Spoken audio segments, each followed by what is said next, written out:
हरे कृष्णा। भगवत गीता की इस वीडियो में हम शुरू करेंगे 11वें अध्याय का 19वां श्लोक।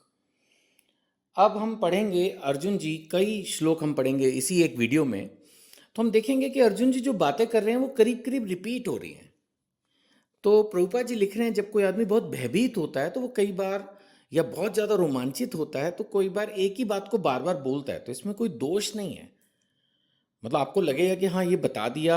अब देखो कि स्वयं भगवान अर्जुन को बार बार समझाने के लिए, क्योंकि मैंने पहले कहा जैसे मैं एक टीचर रह चुका हूं तो मुझे मालूम है कि मैं कई बार जानबूझ के एक ही बात को कई बार बोलता था। तो इसी तरह से भगवान अर्जुन को कुछ बातें बार बार बता रहे हैं भगवत गीता में। जो लोग शुरू से बने हुए हैं भगवत गीता के साथ, ध्यान से सुन रहे हैं, पढ़ रहे हैं, उनको पता है कि हाँ कई बातें रिपीट हो रही हैं। तो ऐसे यहाँ पर अर्जुन तो भयभीत हैं, रोमांचित हैं, तो जल्दी जल्दी उन बातों को रिपीट कर रहे हैं जो उन्होंने देखा है। बार बार ये बात बोल रहे हैं कि आप अनंत हैं, आपका तेज बहुत है। एक्चुअली वही विराट रूप था वो, है ना। सो अर्जुन जी यहाँ 19वें श्लोक में बोल रहे हैं कि आपका आदि, मध्य, ये सब बोल रहे हैं ना अर्जुन जी। 19वें श्लोक में बोल रहे हैं कि आपका आदि, मध्य और अंत नहीं है ना। आप आदि, मध्य और अंत से रहित हैं। आपका यश अनंत है, आपकी असंख्य भुजाएं हैं, सूर्य और चंद्रमा आपकी आंखें हैं। ये बातें कई बार भगवत गीता में डायरेक्टली इनडायरेक्टली आई हैं। आपके मुख से प्रज्वलित अग्नि निकलते और तेज से इस संपूर्ण ब्रह्मांड को जलते हुए देख रहा हूं। मतलब इतना तेज है कि ऐसा लग रहा है कि जैसे सारा ब्रह्मांड जल रहा है। अब हम 20वें श्लोक में पहुंचेंगे तो वो बोल रहे हैं, यद्यपि आप एक हैं किंतु आप आकाश और सारे लोक और उनके बीच में समस्त अवकाश में व्याप्त हैं।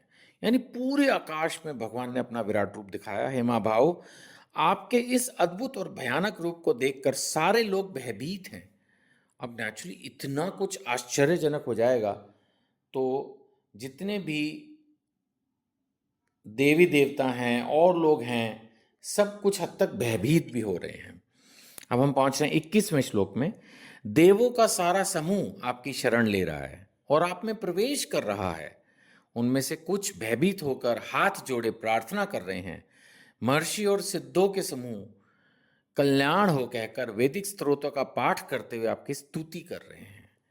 तो जब भगवान ने विश्व रूप दिखाया तो नेचुरली उसका प्रभाव सारे तीनों लोकों पर पड़ रहा है और बहुत सारे लोग उनमें एंट्री कर जा रहे हैं। बहुत सारे लोग उनको प्रणाम कर रहे हैं। जो महर्षि हैं, सिद्ध हैं, वो भी अब एक तरह से पूजा पाठ में लग गए हैं इस स्थिति को उत्पन्न हुए देखकर।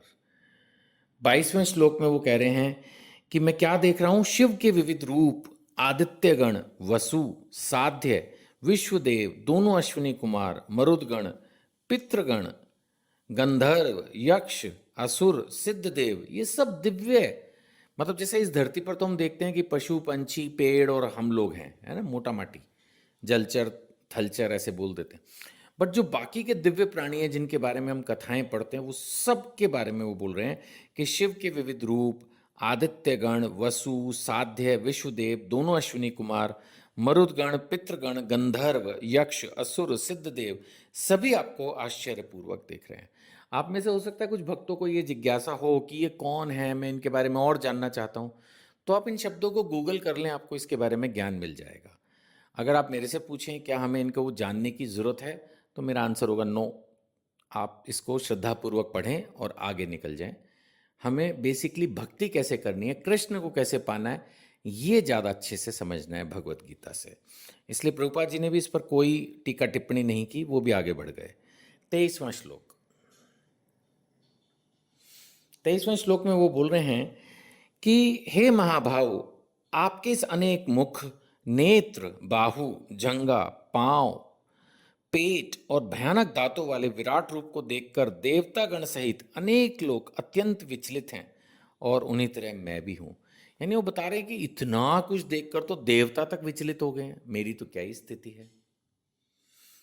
24वें श्लोक में वो बोल रहे हैं, हे सर्वव्यापी विष्णु, देखो आया ना उनके मुख से विष्णु रूप दिखाया भगवान ने, नाना ज्योतिर्मय रंगों से युक्त आपको आकाश का स्पर्श करते, मुख फैलाए, बड़ी बड़ी चमकती आंखें निकाले देखकर भय से मेरा मन विचलित है।